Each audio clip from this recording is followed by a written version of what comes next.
Ana Perugini nasceu em 22 de agosto de 1963 em Cariacica, no Espírito Santo. É advogada, graduada pela PUC Campinas, pós-graduada em Gestão e Políticas Públicas pela FGV e funcionária licenciada do Tribunal de Justiça de São Paulo. Iniciou sua militância política nas SEBs, comunidades eclesiais de base, e em movimentos populares e sociais. Filiada ao Partido dos Trabalhadores desde 1985, presidiu o partido em Hortolândia entre 1997 e 1998 e começou a trajetória parlamentar como vereadora da cidade em 2005. Foi eleita deputada estadual pela primeira vez em 2006 e reeleita em 2010. Em 2014, conquistou uma cadeira na Câmara dos Deputados e tornou-se a primeira mulher eleita deputada federal na região metropolitana de Campinas. Entre várias leis e projetos de sua autoria, Ana Perugini propôs e liderou um grande movimento pela implementação da vacina contra o HPV na rede pública de saúde. Mobilização que resultou na inclusão do imunizante no calendário nacional de vacinação em 2014. Eleita para o terceiro mandato na Alesp, foi escolhida pelas deputadas e deputados para a vice-presidência da Comissão de Defesa e dos Direitos das Mulheres.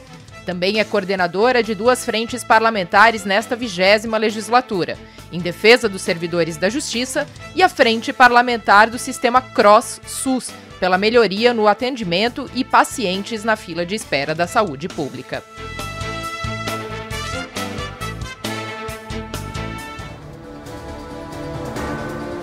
Olá, seja muito bem-vinda, seja muito bem-vindo. Começa agora mais um Conexão Paulista. Programa que aproxima você das decisões políticas do Estado de São Paulo. Aqui você tem muita informação de qualidade, claro, sempre é interesse da população. O programa de hoje recebe a deputada Ana Perugini, do Partido dos Trabalhadores, vice-presidente da Comissão de Defesa e dos Direitos das Mulheres aqui da Assembleia Legislativa e coordenadora de duas frentes parlamentares na Casa, a de Defesa dos Servidores da Justiça e a Frente Parlamentar do Sistema CROSS-SUS. Pela melhoria, claro, da saúde em nosso estado. Deputada, seja muito bem-vinda. Obrigada por falar conosco. Obrigada, Mariana. Obrigada, Carolina. Obrigada ao Teline por ter aceitado o convite de estar aqui conosco. Obrigada pela oportunidade a todos vocês que estão nos assistindo. Nós é que agradecemos.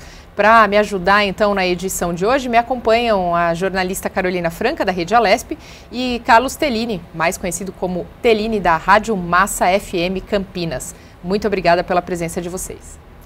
Eu é que agradeço o convite, é um prazer estar aqui com a Mariana, com a Carolina, também com a deputada, que a gente conhece bem o trabalho dela, que é feito em toda a região metropolitana e no interior do estado de São Paulo também. É um prazer estar com vocês aqui na TV Alesp. Obrigada, Mariana, Telina, aqui pela parceria e a todos que acompanham a Rede Alesp e também, claro, a deputada pela disponibilidade aqui.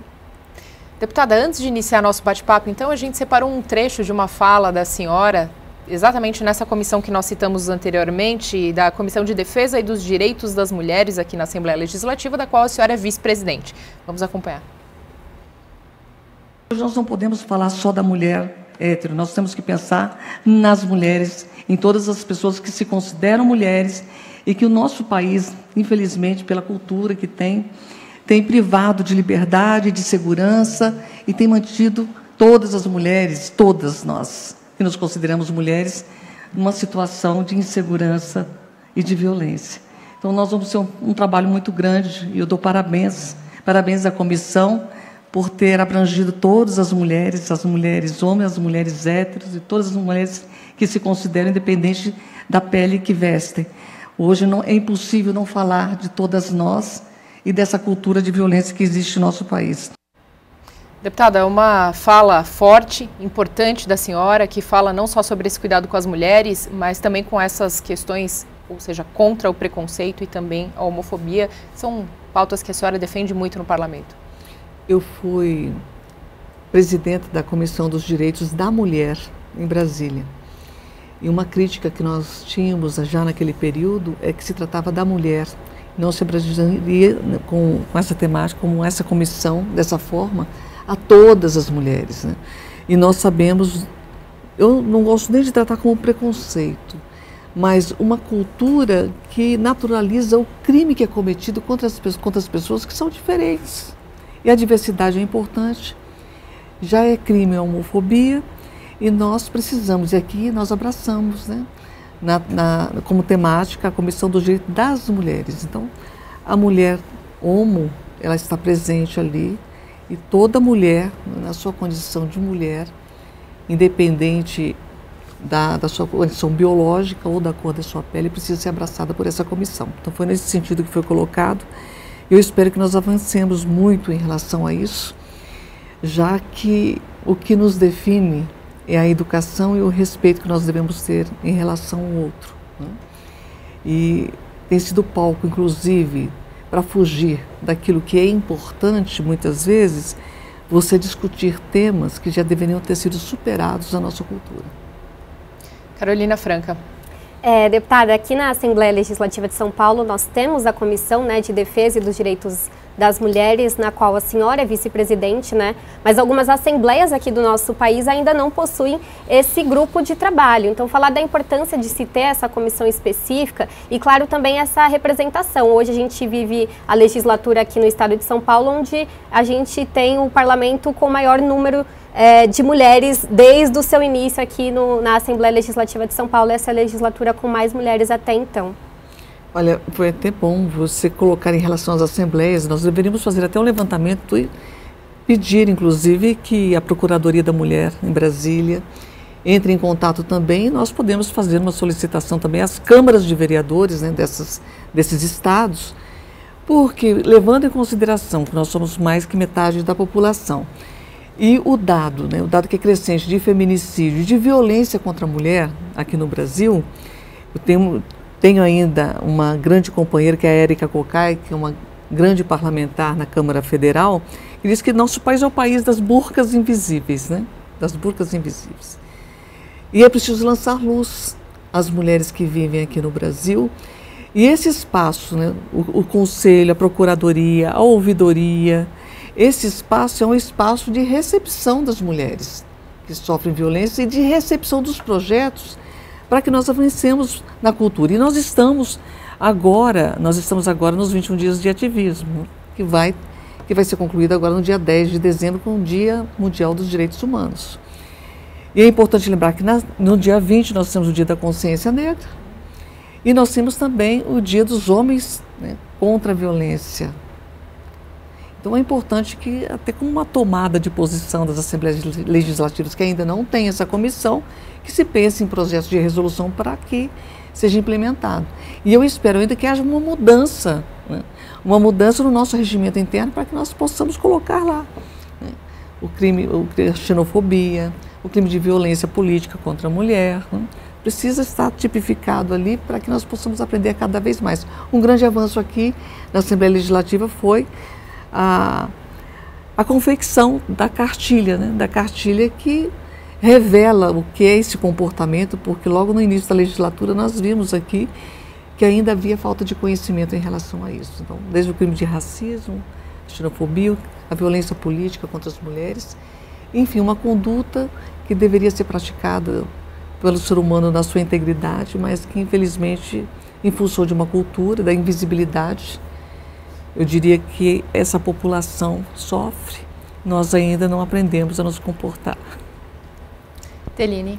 Tudo bem, eu falei logo no começo, assim como eu sou também advogado, também é minha colega, né, a deputada Ana Perugini, a gente conhece o nascimento dela como política lá na região de Campinas, em Hortolândia, e sempre tratando desse assunto, tratando desse tema de defesa aí da mulher, né, inibindo e punindo a violência contra a mulher.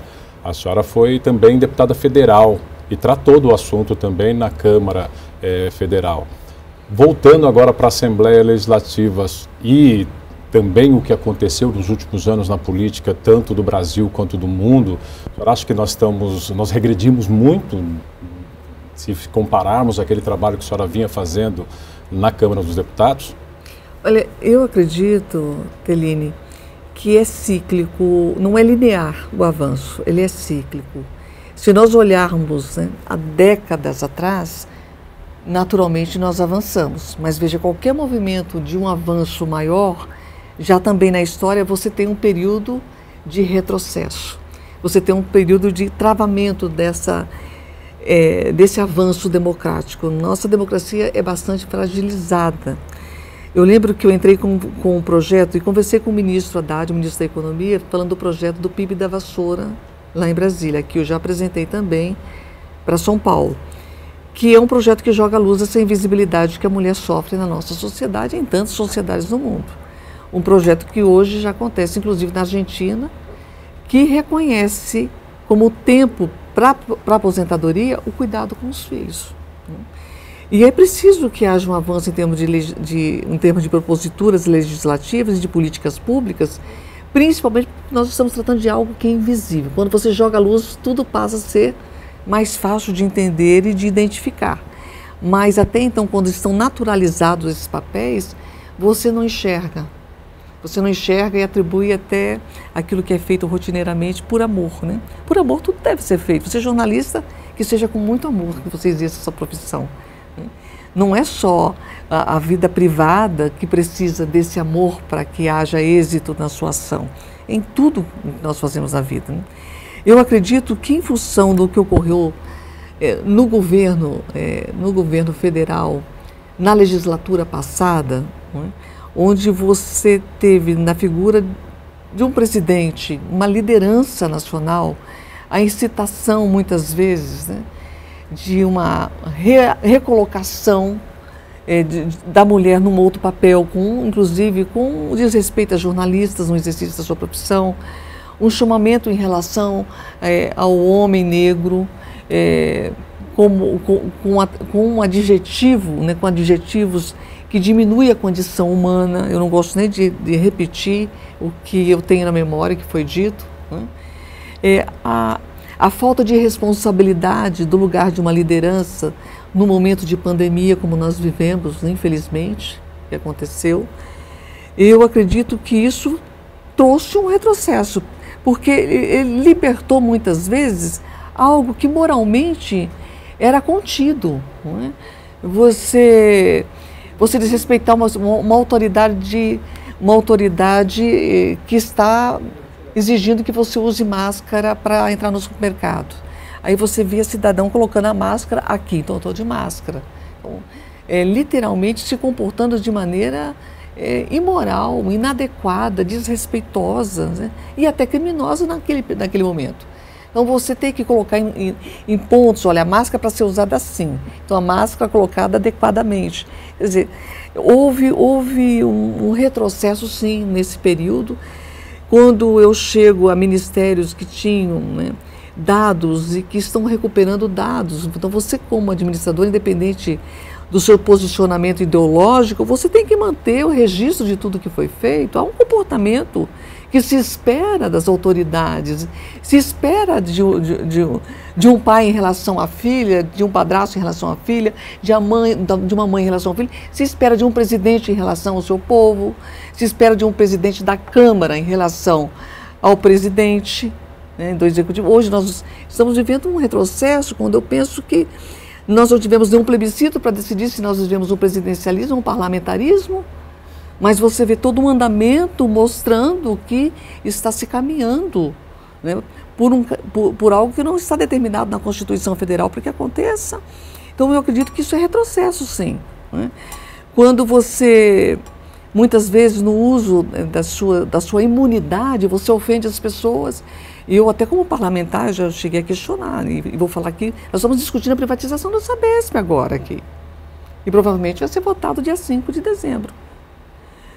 E eu entrei com mandato de segurança, nós tivemos outros mandatos de segurança que foram impetrados, todos negados, inclusive de membros de comissão, por onde o processo deveria tramitar, que não estão na comissão hoje, né? Não fazem parte da comissão que está discutindo nesse processo de urgência o projeto de lei autorizativa. Nós estamos vivendo um momento em que, sob a justificativa de chegar a um fim, você executa meios que não são meios que moralmente possam ser aceitos. Até legalmente sim, mas moralmente não. E como advogados, agora falando, né, eu sei que além de jornalista você é advogado também, nós sabemos que algumas condutas na sociedade foram eleitas e colocadas num código, não é? Ou por força do movimento popular, do movimento sindical, ou por força de corporativismo, né? Isso foram colocadas, mas nós temos muitas condutas que lesam e que não estão ali. E que, moralmente, eu não gosto da palavra, nem da palavra ética, de forma respeitosa, né, deveriam ser, né, elas deveriam ser, no mínimo, olhadas, né, no mínimo discutidas. Lá na região, deputada, eu ouvi muitas pessoas, principalmente as mulheres, falando, ainda bem que Ana Perugini voltou à Assembleia Legislativa justamente com esse pensamento que ela tem em relação à defesa da mulher contra a violência doméstica, principalmente, né? A senhora se sente uma paladina nessa briga para que a mulher possa ser respeitada? Eu acredito... Os seus pares te veem assim também ou não? Eu acredito que no ano de 2007, quando eu assumi o primeiro mandato como deputada estadual, no ano de 2006, em agosto, foi sancionada a Lei Maria da Penha.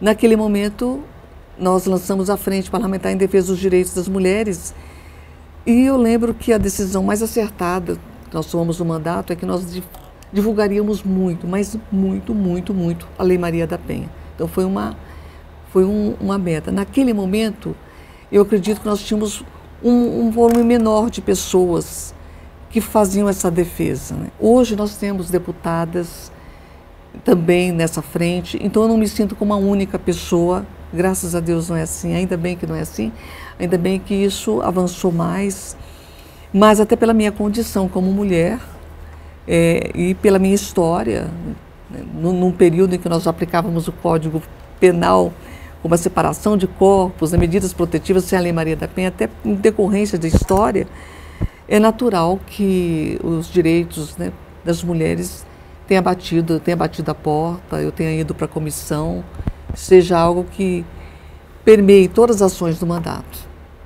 Deputada, falando ainda sobre a mulher e todos os seus direitos, um deles é justamente o acesso à saúde da melhor forma possível, né? Como o Thelini muito bem disse, a senhora na sua passagem pela Câmara Federal, desenvolveu uma série de políticas importantes, e uma das que ficou e até hoje é muito bem lembrada, muito bem reconhecida, é justamente a inclusão da vacina do HPV dentro do calendário nacional de vacinação, que previne uma série de doenças, né? Não só nas mulheres, como também acabou sendo estendido para os meninos, né? Para as jovens e para os jovens, os meninos também. Gostaria que a senhora falasse um pouco sobre essa atuação mais ampla, aí não só falando da mulher como violência ou como direitos, mas aí abrindo mais esse guarda-chuva. E como direitos, até eu diria, porque em 2006 a vacina do HPV chegou à rede privada. Quem podia pagar? Porque essa vacina do HPV, ela é uma vacina que traz uma prevenção sobre 4 tipos de papiloma vírus que estão presentes em 99% das lesões cancerígenas em colo de útero, né? E eu lembro que nós fazíamos uma discussão, por que quem tem o poder econômico chega e quem não tem não chega. A primeira discussão foi essa. E no ano de 2007, quando eu assumi aqui, falei, não dá mais para continuar, porque ela realmente pode erradicar o câncer de útero, né? E nós começamos esse processo de discussão, esse processo de movimentação, inclusive com abaixo-assinado, com moções de apelo para o Senado, para a Câmara Federal, para o Presidente da República, para o Ministro da Saúde, né? E explicando o que estava acontecendo. Eu lembro que aconteceu um fato aqui, foi aqui na capital, na cidade de São Paulo. Eu lembro que eu conversei com o ministro na época, ele estava num encontro conosco. E na época eu também conheci o Butantan. Eu falei, o Butantan tem toda a condição de produzir essa vacina, ainda com todo o sucateamento que o Butantan sofria naquele período. E eu comentei isso com o ministro e ele falou comigo a respeito principalmente a questão do valor, né? Era muito cara a vacina, muito cara. Cara, inclusive, para um particular que tivesse uma condição, uma vacina cara. E eu lembro que eu teci um comentário, foi um comentário desagradável, mas eu acabei fazendo, e referindo ao câncer de próstata, né? Se nós tivéssemos uma forma de banir o câncer de próstata, se pensaria na condição econômica da vacina. E eu agradeço muito a sensibilidade do ministro à época, porque isso deve ter chocado muito, né?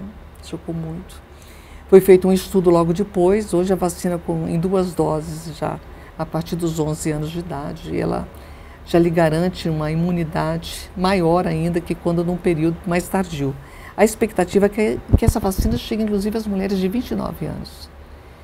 Porque eu falava assim, de como quando é diagnosticado a presença do papiloma vírus, hoje já existe pesquisa para que você faça isso um exame de Papai Nicolau comum. você consegue impedir, né, a incidência do câncer. Né? E se você é vacinado, você não tem esse contato. E eu lembro que o preconceito depois, quando a vacina foi colocada, o preconceito que nós tivemos que enfrentar para que as mães e os pais, as famílias dessem autorização para as filhas. Foi polêmico. Foi muito polêmico. Inclusive não tinha, né, naquele momento esse debate de questão ideológica de gênero, sim, mas já se falava, a vacina é para permitir que crianças que ainda não tinham sua formação completa pudessem já ter um relacionamento sexual com mais facilidade. Né? Já estava enfrentando essa oposição dessa maneira, ideológica. Né? A falta de entendimento que a resposta imunológica cedo, ele é mais eficiente que no período tardio. A falta de informação de que se tratava de uma vacina que poderia acabar. E o interessante é que depois veio a discussão que ela também lhe traria uma condição de imunidade em relação ao câncer de pênis e ao câncer de garganta. Nossa, agora é tudo que faltava para entender que não se trata de um incentivo ao sexo prematuro, né? Ao sexo sem responsabilidade. Mas, enfim, é de dar a condição de um dia tirarmos, né, da história o câncer, né, o câncer de colo de útero, né, o câncer de pênis. Então, ainda existe, há uma dificuldade ainda de uma procura. Nós precisamos divulgar mais e falar mais a respeito dessa vacina. E hoje quem produz essa vacina é o Instituto Butantan. Sem dúvida. Carol. Aproveitando essa esteira, né, deputada, que a gente está falando sobre saúde, não só da mulher, mas também de toda a população aqui do nosso estado também. A senhora é coordenadora da Frente Parlamentar em Defesa do SUS e também do CROSS. E aí são grupos de trabalhos, né, que acabam se debruçando sobre alguns temas que estão ali um pouco mais apagados ou que mereçam, durante a legislatura da senhora, né, assim como a outra Frente Parlamentar que a senhora também coordena, que mereçam esse olhar mais específico, né, porque às vezes a Comissão da Saúde tem muitas demandas, né, a gente viveu uma época também referente à pandemia, viu sobre a importância do SUS, do Sistema Único de Saúde, e também do CROSS, que é esse sistema de regularização e organização, mas que ainda precisa ter esse olhar mais atento para que a gente consiga levar ainda mais uma saúde de qualidade para a nossa população e o acesso ao atendimento, principalmente para exames de especialidades. Queria que a senhora falasse como que se tem feito os trabalhos aí nessa frente, né? Qual que é a proposta, a senhora pretende formular algum projeto de lei através deste grupo de trabalho? Primeiro que eu sou coordenadora da frente do Sistema CROSS. Até houve uma crítica no lançamento. Por que a senhora não entra com a frente em defesa do SUS? Eu falei, porque quando você abre um leque, você perde o foco de um problema que é central. Qual que é o problema central? A saúde no nosso país é de responsabilidade tripartite. Então tem uma parte que cabe à União, que esse percentual não foi definido. Tem uma parte que cabe ao governo do estado e tem uma parte que compete ao município. Nessa parte que compete ao município, nós temos a atenção básica à saúde. Aí depois nós temos a saúde secundária, a saúde terciária e a quartária. Essa é uma situação. O que acontece hoje? O sistema CROSS, ele é um sistema que é centralizado aqui na capital, e é um sistema virtual, não é? Que tem uma equipe médica, sim, mas que administra quem, numa situação de saúde secundária, ou terciária, ou quartária, vai ser atendida em qualquer local do estado de São Paulo. Com um detalhe ainda, o que chega para essa central é aquilo que já passou pelos hospitais, porque eles têm uma regulamentação interna, é óbvio que tem. Ou seja, eles têm um sistema CROSS primário ali. Então, o que chega aqui é aquilo que sobrou em tese ou aquilo onde não passou por uma primeira triagem. Chega aqui para esse sistema que está aqui em São Paulo. A ponto de, muitas vezes, você retirar uma pessoa lá de Pereira Barreto para levar para Campinas para o atendimento oncológico. E o que acontece com os municípios? Os municípios não sabem se eles têm uma, ou se eles têm 5, se eles têm 50 vagas, eles não sabem disso, né? E as pessoas, eu chamo de fila, o sistema não gosta de ser chamado de fila, mas é uma fila. E é uma fila que não é transparente. Sim. E eu sei que nessas vagas que eu tenho pessoas que chegam em situação de emergência no hospital e que muitas vezes vão e precisam ir para o lugar onde uma pessoa que estava aguardando uma cirurgia eletiva, né, eles vão e precisam ocupar aquele espaço. A pessoa muitas vezes está numa situação de preparo ali e ela tem que voltar para casa porque a situação de urgência chegou. De maneira muito simples é isso que acontece. Essa central regulamenta também, porque é de responsabilidade do Estado, alguns exames. Essa central também regulamenta isso. Quando eu comecei a entender o funcionamento, né, dessa central de regulação, a primeira coisa que foi muito clara para mim é que o sistema tem que ser regionalizado. Campinas, a região de Campinas sabe o que Campinas tem e como pode, né, interagir com os municípios naquilo que lhes falta. A região central, né, a região centro-oeste, a região de Bauru, é a mesma coisa. Então nós temos as regiões no estado e o sistema precisa ser descentralizado. A outra questão é que o Estado precisa ter uma identificação, que eu achei muito interessante, porque o sistema deveria ter isso. De qual serviço que falta onde? Por exemplo, hoje eu sei, depois de ter participado 3 dias na Unicamp, com 2 regiões, que na nossa região nós temos problema sério, né, com o tratamento vascular. Nós temos um problema sério com cateterismo, seríssimo. Então, é o mesmo dado do que acontece na região de Pereira Barreto? Não é. Então, o Estado, já sabendo disso, ele precisa de potencializar a resolução desses problemas, né? Se fala hoje na região de Campinas, na construção de um hospital, né, para tratar a saúde secundária, e a discussão que está vindo agora é quem vai fazer a gestão desse hospital. Porque, em tese, a Unicamp faria a gestão desse hospital. Mas aí, há os municípios que falam, mas a Unicamp vai fazer a gestão desse hospital, isso vai entrar na cota parte do Estado em relação à nossa saúde, como é que vai ficar a nossa segurança em relação a essa regulação de vagas, né? Porque há um dado que é diagnóstico, que muitas vezes você tem um hospital como o HC, que é um hospital de pontas, atendendo também a atenção básica. Nós temos um nó no sistema SUS para além da tabela SUS, que é aquele trabalho de amor, né, que é o de responsabilidade, né, de disciplina, de compromisso para saber o que precisa, onde precisa, o que nós temos, da condição da regionalização acontecer. Nós sabemos que um estado como o nosso, só aqui na capital nós temos o país de Portugal inteirinho em termos de população. Eu não vou nem entrar nos detalhes dos problemas que nós temos aqui. Nós precisamos de descentralização da administração e da condição de potencializar aquilo que cada região pode oferecer. Então, eu acredito que o trabalho já caminha com a indicação da regionalização de maneira muito eficiente para cada região e de um valor mínimo, né, do valor mínimo que precisa ser repassado aos municípios que fazem o trabalho do Estado. Abrindo aqui, doutor Tellini, eu soube, nosso hospital, ele tem leitos de UTI, né? E que teve que socorrer o Estado, porque não há vaga para o Estado e socorre. Aí você pede um repasse do Estado, não tem um repasse do Estado para isso. Aí há críticas muitas vezes, precisa fazer um hospital de ponta na cidade. Mas de quem é a responsabilidade do hospital de ponta, né? Então, esse é o gargalo nosso hoje. Não é só tabela, é também organização do sistema. Vendo o problema do sistema CROSS é que não está sendo feito a parte de cada um. Aquele que deveria complementar o município, complementar o Estado, ou até a União complementando os outros dois, tem alguém não fazendo o seu papel. É isso que a senhora está vislumbrando, que todos têm que fazer o seu papel para que nós possamos ter uma saúde de melhor qualidade? Deputada, antes da senhora responder essa pergunta do Tellini, a gente tem que fazer um rápido intervalo. Vou pedir para que o nosso telespectador espere um pouquinho para conferir a resposta no segundo bloco. Até já.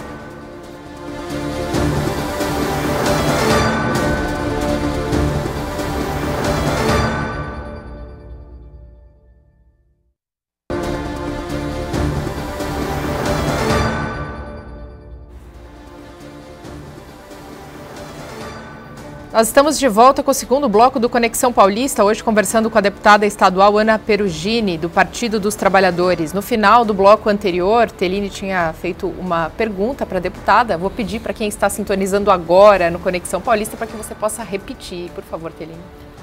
Pois bem, Mariana, é sempre importante a gente relatar, né, que nas conversas que nós temos com os prefeitos no interior, na região metropolitana de Campinas, onde é até mais atuante a deputada, né, apesar dela trabalhar para todo o interior do estado de São Paulo e para a capital também, a preocupação dos prefeitos, sempre que há muita reclamação com atendimento num hospital público, acontece isso em Campinas, no Hospital Mário Gatti, no Hospital Ouro Verde, no Hospital Mário Covas em Hortolândia, nos hospitais da região, a gente vê o prefeito ali tentando trazer uma justificativa. Olha, o sistema que é assim, porque permite que venham pessoas de outros municípios ser atendido aqui. E assim acontece com moradores daquela cidade que vão para outros hospitais de outros municípios.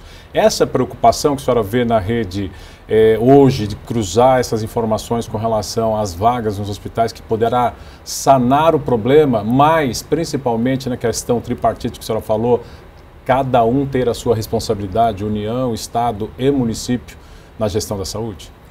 É preciso, antes de tudo, ter muita transparência em relação à devolução desses recursos, desse percentual que cabe ao Estado e que cabe aos municípios. Nós sabemos que os municípios têm colocado muito além daquilo que eles deveriam colocar diante da lei de responsabilidade fiscal. O que acontece? O cidadão não vai até o Palácio do Governo aqui.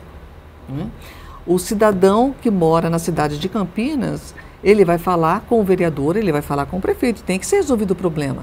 E nós sabemos que quando você elege alguém, você precisa de resolver o problema. Te delega, muitas vezes não acompanha o que está acontecendo e só vem a reclamação. Então ele não identifica de quem é a responsabilidade, de quem é o responsável por aquele hospital, quem é responsável por aquela unidade de saúde. E os prefeitos têm que tomar uma posição. Então eles começam a fazer execução muitas vezes de algo que não comporta, que não está abarcado no seu orçamento. Então essa é uma situação. Eu penso eu que sim, não há responsabilização muitas vezes daquilo que compete ao Estado em relação aos municípios. Porque o que ocorre? Se você vai fazer, vou fazer o meu repasse do Estado, mantendo o hospital de saúde secundária numa determinada cidade, e essa cidade vai atender a saúde secundária ou a saúde terciária dessa região, ele está mandando para lá, para aquela região, mas o município deixou de receber. Esse gargalo nós temos que enfrentar e temos que resolver. Por isso que há uma resistência do município de quem é que vai administrar o quê. E se não houver uma regionalização, você não tem esse acesso. Então, você precisa de muita transparência naquilo que é gasto público. Aliás, o princípio da publicitação, né? É um princípio do direito administrativo, deve estar presente em toda a conduta, mas que você muitas vezes não vê na prática. Entende? O cidadão, quando abre o sistema, ele deveria saber. Um prefeito, quando abre, ele deveria saber. Mas não é isso que acontece. Então, eu acredito que quando nós conseguirmos chegar à transparência e o valor que vai ser destinado para aquele município que está executando, inclusive, o trabalho do Estado e o trabalho da União, nós vamos ter um equilíbrio maior, né, nos investimentos em relação à saúde e, muitas vezes, um equívoco de se fazer o trabalho que é o do outro, muitas vezes deixando de fazer aquilo que você deve fazer na atenção primária. Porque, cá entre nós, Tellini, vamos colocar aqui, você fazer uma inauguração de um hospital, dá muito mais visibilidade do que você fazer a atenção básica de saúde. Agora, vamos ver efetivamente o que é mais resolutivo em termos de atenção à saúde da população. Então, essa questão é algo que me intriga muito, né? Ontem eu tive a oportunidade de conversar com o Dr. Cleiton em relação a uma situação que o Campo Belo está sofrendo na cidade de Campinas. E você vê muito claro, né, essa distorção. Aí eu volto de novo àquela questão anterior que eu comecei a falar a respeito da imunidade nossa, né? De quando nós fazemos a defesa de algo e usamos muitas vezes de um espaço, que é um espaço que eu considero sagrado, né, o uso da tribuna. Nós fazemos uso desse espaço de maneira... Por que nós não respondemos por isso? Nós votamos algo e nós não respondemos. O prefeito responde por improbidade administrativa, mas o parlamento não responde. Não é? Que essa imunidade não deva ser, esse direito não deva ser absoluto. Nós precisamos de ser mais compromissado com aquilo que nós estamos defendendo e respondermos mais aquilo que nós efetivamente votamos. Então, eu espero que com a regionalização nós tenhamos mais transparência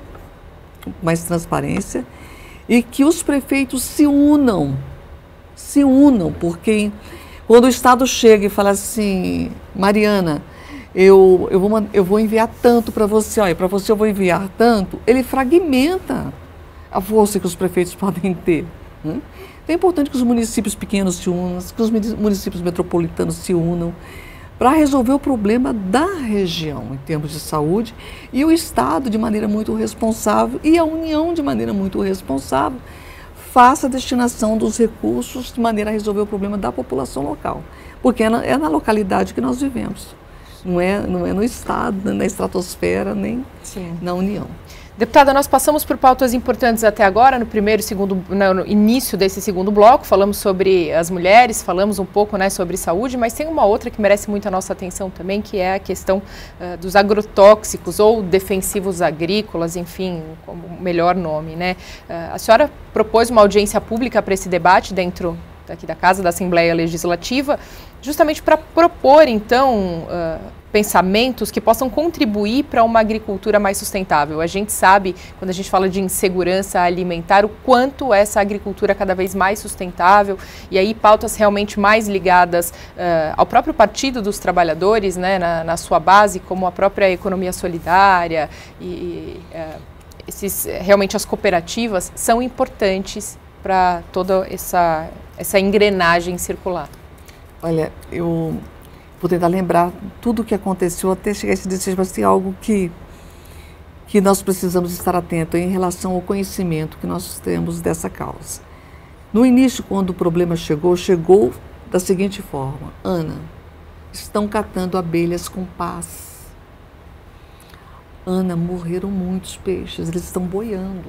Né? Olha como é que está a situação da hortaliça aqui. Problemas econômicos locais, em função do quê? Pulverização de agrotóxico. Falei, nossa, estão pulverizando, tem que proibir esse negócio de pulverizar, porque não estão respeitando o vento, estão respeitando a umidade, não estão respeitando a altura da pulverização, não estão respeitando a margem da pulverização. Esse foi um dado. Eu comecei a estudar, porque eu não vou fazer uma audiência pública sem estudar o assunto. Comecei a estudar, fui até Botucatu, conheci o Centro de Pesquisa de Agrotóxicos e encontrei, inclusive, pessoas que, além de falar da técnica, dos dados compilados, do tratamento que é propiciado às pessoas que buscam, né, o Instituto, elas estavam assim, olha, nós não somos nem procurados, né? Quando se trata, vamos colocar um tema aqui, o glifosato. O problema não é só o glifosato, já está com 12 subtipos. Né? O glifosato, ele causa câncer. Nós temos dado, causa câncer sim. Olha, vou dizer mais para a senhora, estou estudando com eles. Sabe como os venenos chegam para o nosso sistema, para o nosso corpo? Ele chega como um hormônio.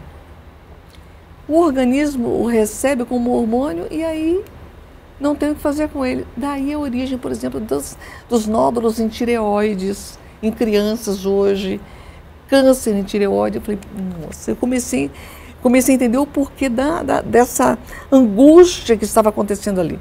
Aí você começa a conversar com mais pessoas que já estão estudando isso há muitos e muitos anos, e você se depara com algo, até com a sua humanidade. Eu falei, puxa, eu fiquei abalada com o bicho da seda, fiquei abalada com as abelhas, mas o trabalhador que faz uso do agrotóxico, mais a pessoa que está com câncer, mais as crianças que estão nascendo já com deformidades. Aí você vai para encontros e mais encontros. Eu encontrei um senhor, né? Você começa a conversar, né? A pessoa, pela forma dela se vestir, fala assim, não, vou conversar mais com ela. Ele falou assim, Ana, não existia veneno no ciclo do café no Brasil. Aí você escuta numa audiência pública, como eu ouvi aqui, que não tem jeito de fazer plantação, por exemplo, de banana sem pousar o óleo na banana. Um veneno. Aí você encontra um produtor, né, e fala assim, deputado, eu sou um produtor, sou um grande produtor, mas a senhora precisa saber o que é o veneno regente. Eu falei, como é o veneno regente? É o veneno que mata a abelha. Eu falei, mas é o que é usado para matar a formiga. Me explica um pouquinho melhor. É assim, ele é um veneno caro. Mas o que eles fazem? Eles fragmentam em gramas e vendem. O que acontece? Uma abelha só porque é doce, esse veneno é doce. A abelha, ela toca no veneno, ela volta para a colmeia, ela mata a colmeia inteirinha. Eu comecei a entender um pouco mais de tudo isso e falei, gente, que loucura. Aí você vai entender do financeiro, Teline, porque tem um financeiro, né? Aí você vê que a indústria, né, a indústria de agrotóxicos no nosso país, aqui no estado de São Paulo, tem 60% do desconto do ICMS. Quando o produto é importado, né, é retirado da importação dos venenos, e vou usar veneno, depois eu vou explicar por que não defensivos, né? Há uma isenção de PIS e COFINS na importação. Né? E se você produzir aqui dentro do Brasil, você tem alíquota zero de IPI. Então, assim, você começa a ver um incentivo que é dado para que haja tanta exportação, para que haja tanta comercialização, e por que o preço dele é menor. Né? Aí dessa audiência que nós tivemos, que foi uma audiência muito rica, o doutor Teline falava que ele escutava muito. Eu até falei assim, olha, eu não quero nem falar, eu quero só ouvir aqui, eu quero anotar tudo, quero entender tudo o que está acontecendo. E dessa audiência, eu vi que não se trata, a pulverização ela não se dá só por aviões, tem drones também. Né? Aí você vê um vereador, né, que entra com um projeto proibindo a pulverização. Aí a indústria de drones vem e faz todo um lobby, e o projeto não vai a voto. Aí você começa a enxergar a falta de percepção dos seres humanos em relação até à lucratividade. Se nós temos um financiamento de bancos públicos para a indústria, né, para a indústria em larga produção com utilização de venenos, por que nós não podemos condicionar isso à diminuição? Se nós temos esse incentivo para a produção com agrotóxicos, por que nós não podemos ter esse incentivo para a agroecologia?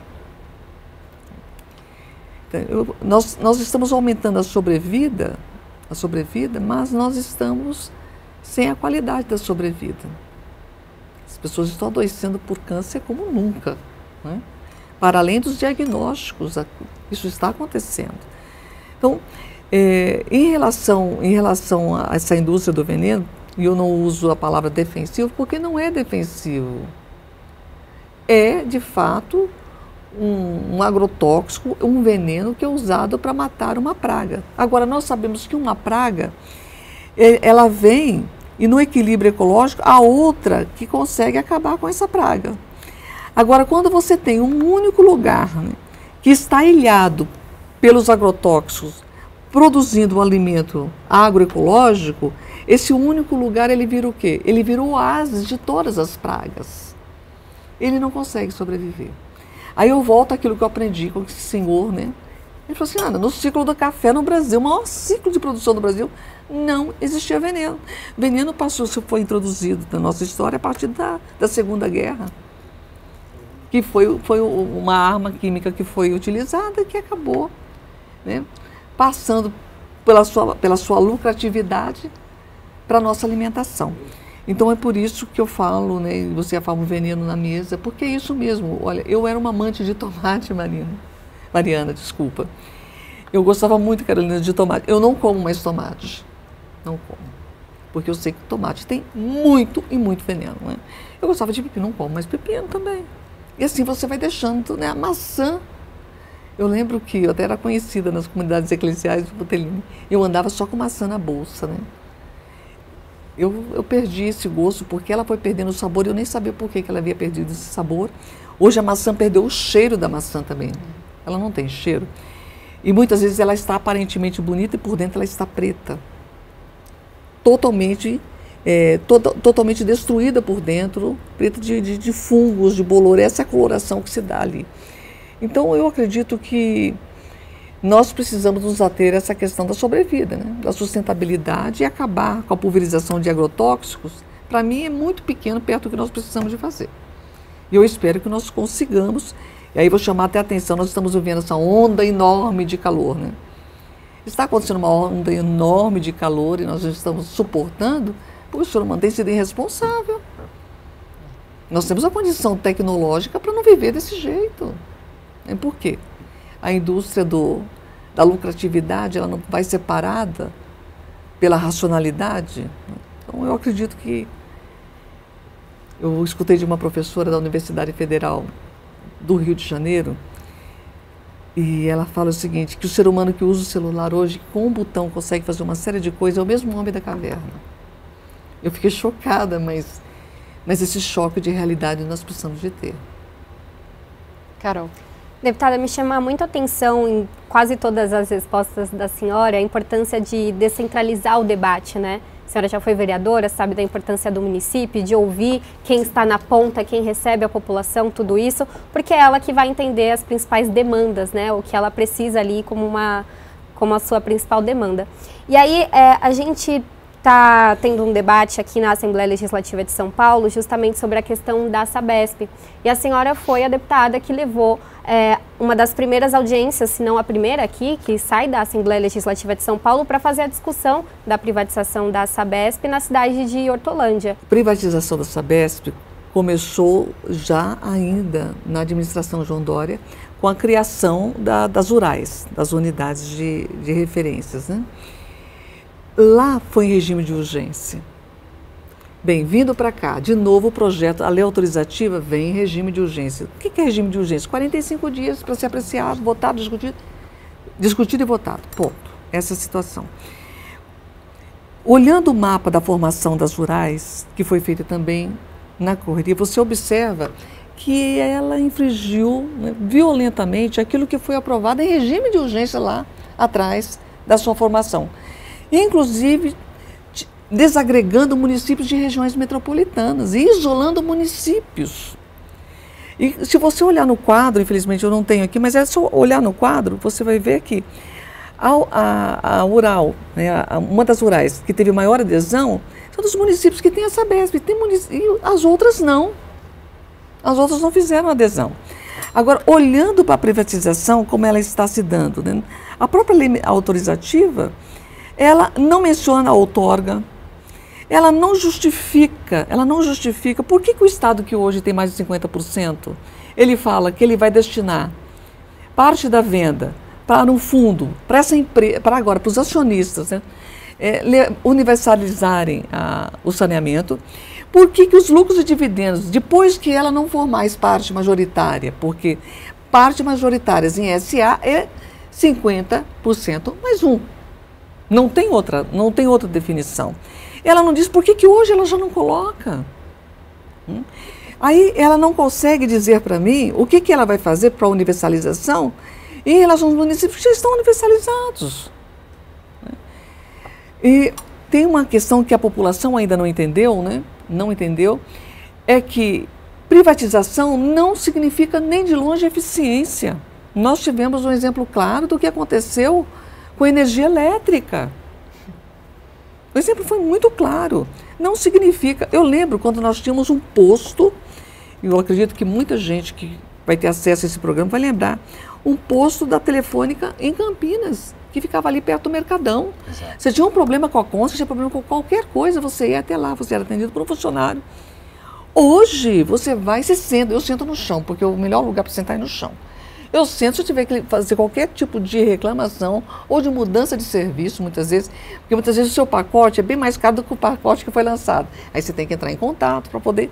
Isso é com a internet, com telefonia, enfim. Você senta e fica aguardando o call center te atender, né? O primeiro molde da privatização, para mim, é muito claro, é esse. O segundo é a função social. Nós temos municípios que não são lucrativos, mas eles têm Sabesp. E sabe por que eles têm Sabesp? Porque uma empresa pública, ela tem que olhar o saneamento para a população. Ela não tem que olhar a lucratividade puramente simples. Eu nem vou discutir a questão que tem lucratividade, sim, tanto que o ano passado o Estado de São Paulo recebeu em lucros e dividendos 436 milhões. Então tem lucratividade, sim, mas o foco não pode ser a lucratividade.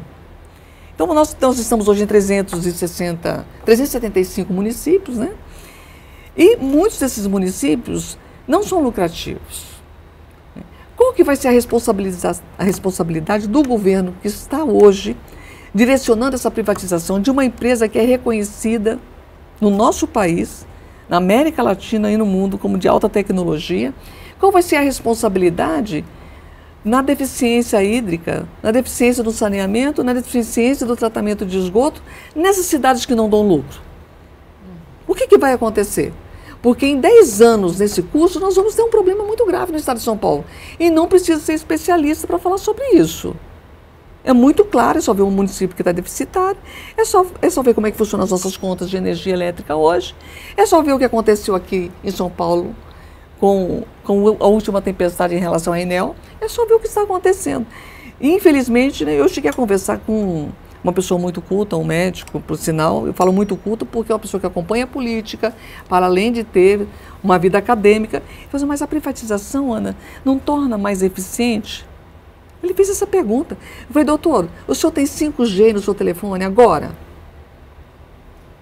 É muito simples a pergunta que tem que ser feita. Então, eu estou convencida que a privatização da Sabesp, como a privatização da linha 9, que, aliás, recebe mais dinheiro público que a linha do governo, é uma loucura o que acontece hoje para fazer privatização, gente.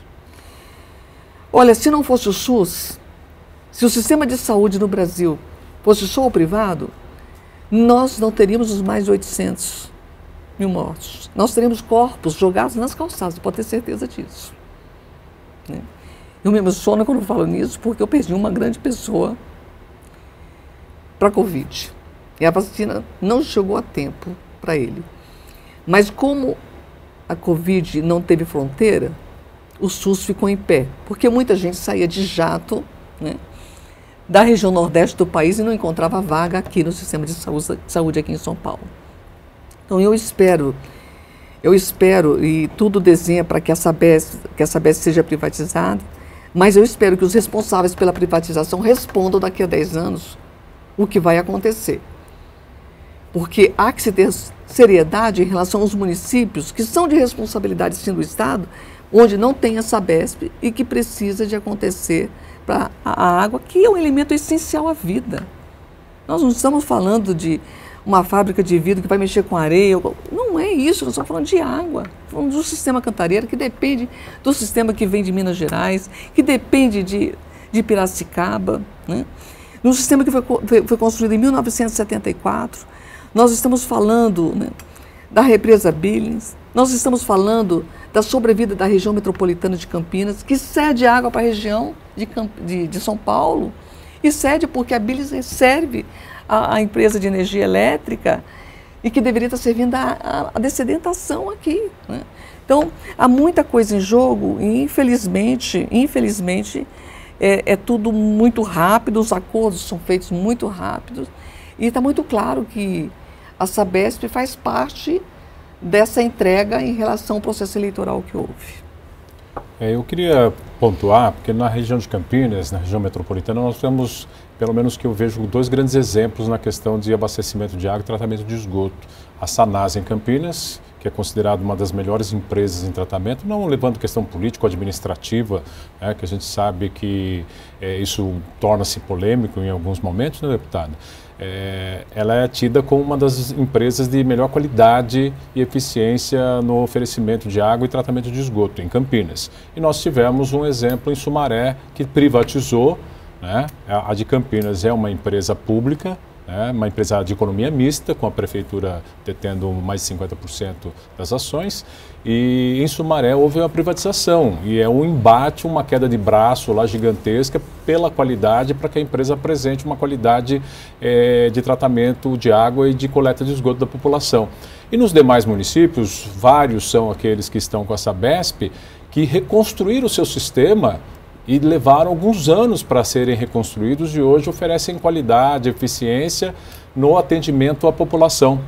Alguns poucos ainda não aderiram, estão lá com o seu departamento de água e esgoto, né, mas que sonham um dia ter esse tipo de tratamento que as cidades que foram pioneiras, como Hortolândia, parte de Montemor, Paulínia, outros municípios estão tendo com relação à Sabesp.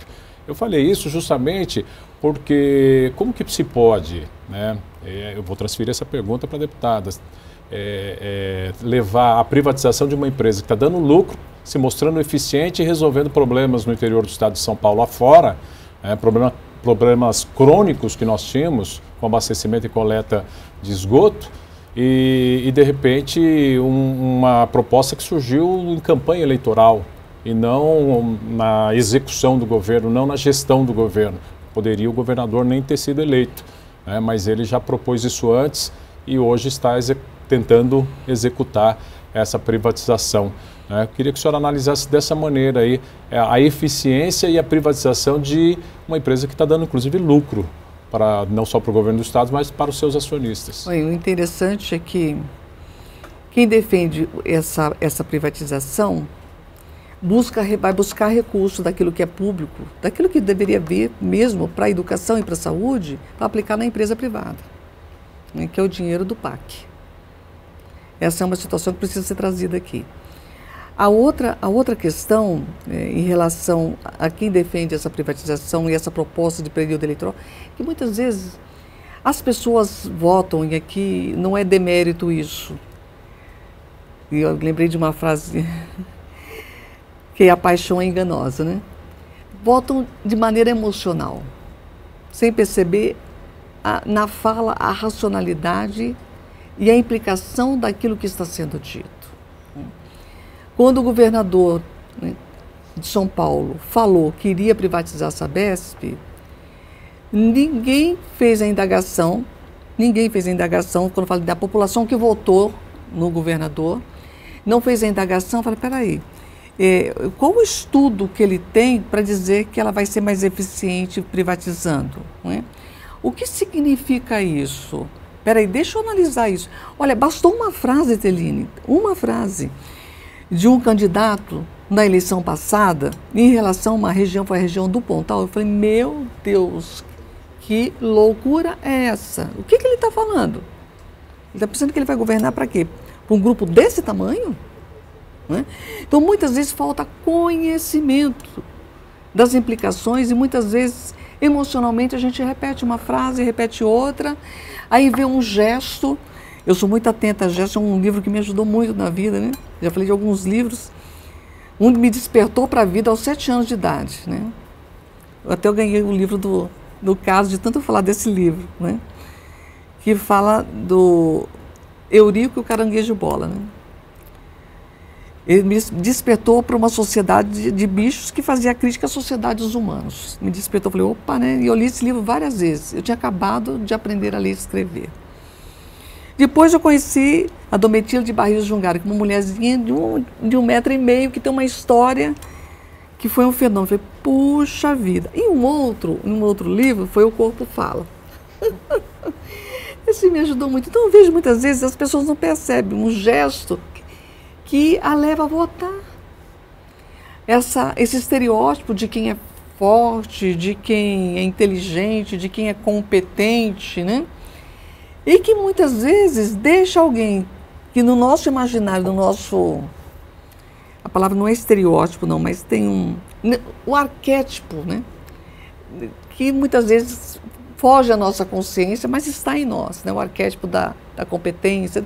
Deixa alguém que sabe o que precisa ser feito, como deve ser feito, que pensa num Estado para todas as pessoas, porque eu preciso de pensar num Estado para todas as pessoas. Eu preciso pensar em quem mora lá em Registro e quem mora aqui na capital. Eu preciso de pensar em quem mora em Cajati. Eu preciso de pensar em quem mora nas regiões metropolitanas. Eu preciso de pensar no Estado como um todo. Eu preciso de conhecer esse Estado. Não é só conhecer de estrada, eu preciso de conhecer o Estado. Né? Mas por conta de uma emoção, às vezes de uma camisa mais apertada no braço, né? Às vezes de um jeito de falar mais convincente, vota por emoção, e nós acabamos com uma bomba como essa, né? Uma bomba como essa, que é a entrega da Sabesp para a iniciativa privada, totalmente, fugindo à sua responsabilidade e até mais, hein? Até mais. Você imagina, você vê uma Moraes, uma adesão à Sabesp, né? E as outras, pensando aí do que vão fazer. Eu sou governador do quê? Só dos municípios que tem Sabesp? Então, essa pergunta nós precisamos começar a pensar. Nós precisamos de começar, quando fala, presta atenção, deixa eu falar muito tempo, presta atenção no que está dizendo e investiga o que está sendo dito. Porque hoje nós temos a internet para isso, né? Tem muita fake news na internet, mas tem muita coisa boa. Olha o currículo de quem está oferecendo o conteúdo, né? Procure se informar com pessoas, como falei a respeito dos agrotóxicos, né? De longe, eu não sou especialista nisso, mas eu vou procurar os especialistas para entender um pouco mais e saber aquilo que eu preciso de defender. Muitas vezes você não vai ser compreendido nessa defesa, mas você precisa trazer argumentos e ser cada vez mais pedagógico, cada vez mais didático, para que as pessoas comecem a enxergar como esse espaço, tanto o espaço do Poder Executivo como do Legislativo, são espaços por demais importantes, né? E a nossa responsabilidade para o voto não pode ser uma responsabilidade meramente emocional. E traduzindo isso para você que está em casa de uma maneira muito, muito simples, né? A minha mãe sempre falava assim, quando uma mãe diz assim, filha, não casa que é fria, né? E normalmente a minha mãe falava isso com muita tranquilidade, não casa que não vai dar certo, isso não vai ser bom isso para você, né? Escuta um pouco, porque se é uma mãe ou um pai amoroso, que te trata com maior respeito, com maior carinho, te incentiva a estudar, cuida de você, está falando por quê? Porque observou e viu coisas que você não observou e não viu. Escuta um pouquinho, né? Então, ouça com mais atenção tudo que está sendo dito, porque nós temos essa grandeza de ter muita sabedoria em nós, mas é preciso ouvir e ter essa disposição de fazer um enfrentamento que muitas vezes cansa, mas nós não podemos cansar, porque senão a humanidade paga um preço muito alto.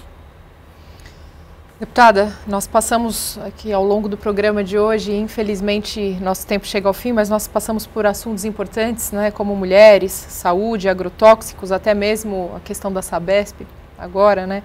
E chega aquele momento final do programa, eu não poderia encerrar sem um toque mais pessoal da senhora ou até mesmo emocional. Nós temos uma imagem, vou pedir para colocar uma foto que vai transmitir muito amor e carinho aqui para quem nos acompanha.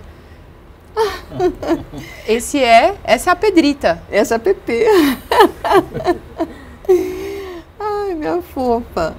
Essa, então, é um xodó, né? Então, é um dos xodós, acredito, da deputada. É importante, né? Já que a senhora falou tanto de emoção agora, no final, e da gente avaliar e repensar, acho que é importante que a gente pense no próximo e os animaizinhos são os próximos também. Né? A gente tem que refletir um pouco desse amor. Eu não sei quem fez isso, mas Suzana. eu tenho na minha casa a Pepe e o Spike, normalmente. E tem o Tandy e o Tonho também, que vão lá para casa. Mas a Pepe é muito especial. Ela recebeu esse nome porque ela é sobrevivente de um acidente. Eu encontrei no Jardim Manchester, na porta de uma igreja. E ela tem a cicatriz ali na patinha ali ainda. Mas é uma cachorrinha muito especial mesmo. Olha só, nós encerramos dessa forma, então, Conexão Paulista de hoje, já agradecendo demais a presença da deputada Ana Perugini, do Partido dos Trabalhadores, que esteve aqui conosco hoje nesse bate-papo. Muito obrigada, deputada. Obrigada, Mariana. Obrigada, Carolina. Muito obrigada, Teline, por ter enfrentado esse trânsito todo. Até chego até aqui. Gratidão, viu? E claro, eu estendo então as palavras da deputada, agradecendo Carolina Franca da Rede Alesp, Teline e também da Rádio Massa de Campinas. Muito obrigada por terem participado do programa de hoje. E você de casa já sabe, Conexão Paulista vai ao ar todas as quintas-feiras, 9 horas da noite, sempre uma entrevista exclusiva e inédita. Muito obrigada mais uma vez pela sua companhia. Eu te espero no próximo programa.